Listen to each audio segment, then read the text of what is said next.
Hello everyone, my name is Shelby and this is the series where I reveal what is inside these mystery pottery molds I found on Gumtree.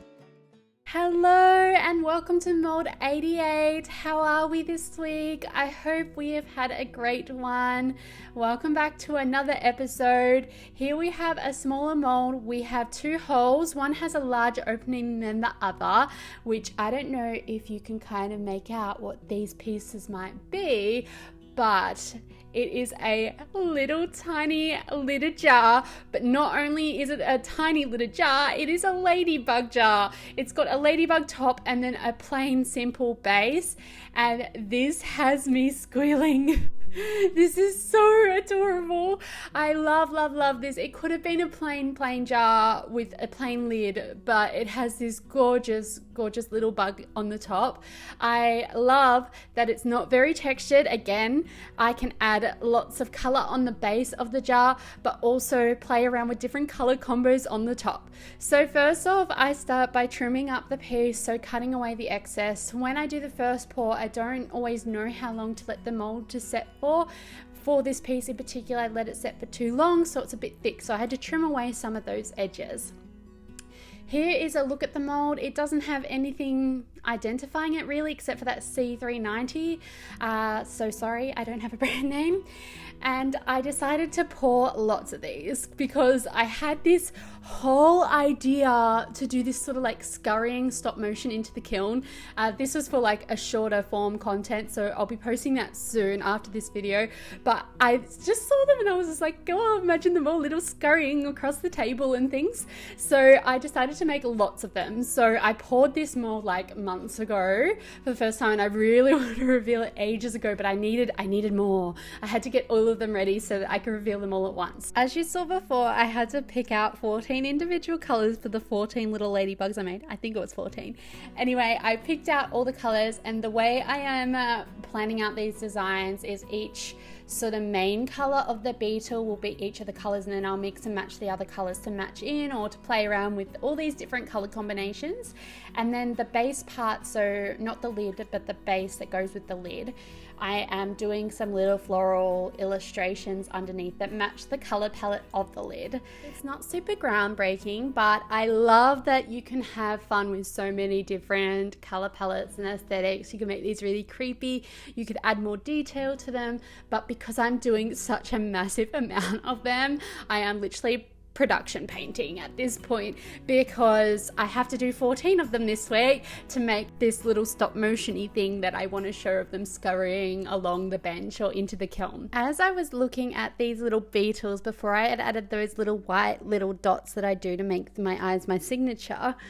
They actually reminded me so much of the little dust bunnies in My Neighbor Totoro, and I was thinking, why do I really want to make these little beetles scurry into the kiln? And it's because of that scene in My Neighbor Totoro of all the little dust bunnies when May opens up the door and they go and scurry into all the crevices of the house. So I'm literally recreating that, I think, in my head because of the little eyes. They just sort of remind me of these little dust bunnies that are gonna like walk around in my kiln. On that note, I don't know why I'm gonna tell you this, but it's a bit random. I don't know if many of you have recurring dreams that come up all the time for you, and they just come up really randomly and you're like, oh, I've had this dream before. But I have always had this recurring dream ever since I watched that movie of the giant cat bus, and I am riding the giant cat bus and it goes all like fun, like a disco in there, and I'm like sitting on the seat bumping around, and then I wake up and I feel so sad because the cat never actually gets to a running state. It's just like bumping me around and I haven't even really left, and then I wake up and I just want to go for a ride in the cat bus.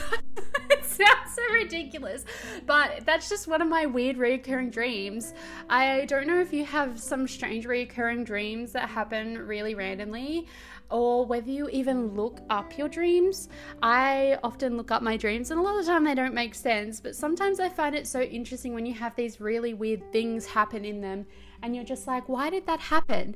And then you look it up and it's actually got some kind of like subconscious state as to why it occurred and you thought of it. I have also seen these TikToks that talk about lucid dreaming. I shouldn't believe everything I watch on TikTok, but I watch these lucid dream ones where they talk about how you can sort of be conscious in your subconscious, so like conscious in your dream world, so that you can go flying and enjoy flying. I'm not sure how to do it, because as soon as I realize I am dreaming and I'm in that place and can kind of have control over my decisions, so maybe I'm running down a hallway getting away from someone that's chasing me, or maybe I'm just walking in a park and I figure out that I can fly.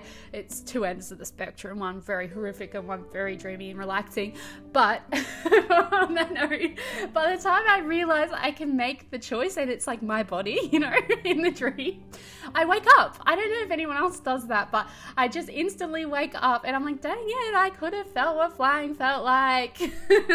I need to go back and watch those lucid dreaming TikToks and figure out how to not wake up and just enjoy that moment, even though it's not real. But anyway, dreams are really interesting. I think that they are such a cool part of human existence, that we're at the point of rest and we're so deep asleep, yet our brains are conjuring up this magic in our minds. I just think that's awesome. Anyway, enough about dreams. I mean, if you want to share your favorite lucid dream moment or even your reoccurring dream, please don't be creepy though, like as in keep it G-rated please, no horror stories, thanks. If you want to share a reoccurring dream in the comments, please feel free to share. I love reading what you've got to say each week. If you haven't noticed, I am painting these in order of the colors, with the base color first, but obviously all the other colors are a bit mix match. I will let you enjoy the finishing painting and then I will chime back in when it's time to glaze.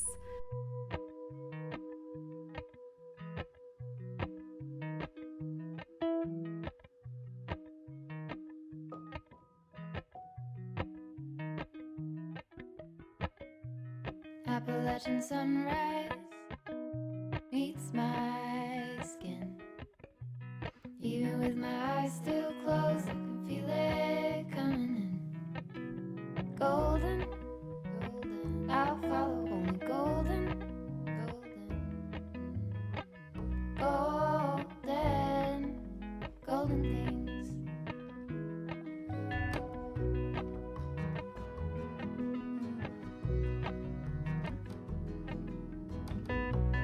Mountain laurel high fives for miles in spring. Rainbow trout and a hummingbird wing. Golden, I'll follow only golden, golden, golden things. Gold hair, gold rings, gold leaves, gold anything, golden, I'll follow only golden, golden, golden things.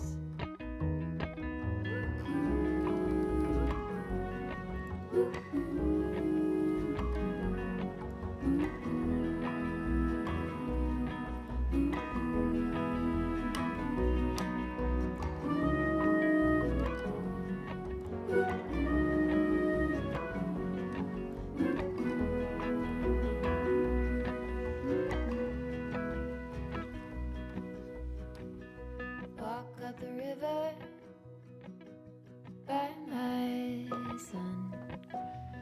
Feet step over splinters of the moon.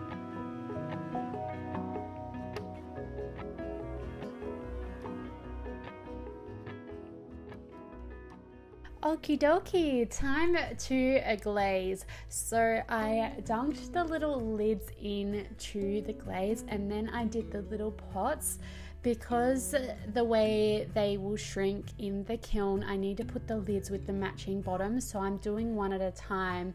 and then going back to make sure I don't mix and match the bottom with the top because they're a little bit different per piece that I made. Into the kiln they went, and oh my gosh, my heart is so happy. It is complete. Look how cute these tiny little beans are. They are so gorgeous. Of course, with the jars, I don't put anything in between them, but I really need to start doing that. I'm just lazy. That's all it is. I'm just lazy. You can put wax resist in between them, and also little balls with a certain mixture that will stop it from sticking.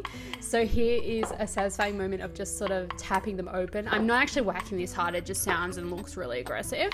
I did have issues with two, which leads me to being lazy. I need to start not being lazy because I got too stuck. I use boiling water and cold water because it's meant to help expand and shrink it. The other rookie error I made was I left the kiln overnight in the freezing cold, which meant that they cooled right down and there was no sort of wriggle room to get those two lids off. I was actually quite aggressive with one because I was so frustrated and I actually chipped it. It was the last one, but they finally all came off. But I'm just going to keep this little baby and I'll glue it back together. Anyway, here they all are. They are so gorgeous. They are perfect little trinket pots. I actually think that these would be so perfect for a little, like a little tooth holder for the tooth fairy. They are so delightful. Let me know what you think of this piece in the comments. And of course, I had to let you in on some of that stop motion goodness of what I was talking about. There will be a short form video of this, but please enjoy these little critters scurrying along my workbench. Thank you so much for watching this week's reveal. Of course, the YouTube saying, don't forget to like and subscribe. Here is your sneak peek for the next reveal. Let me know what you think it might be in the comments. I'm curious to know.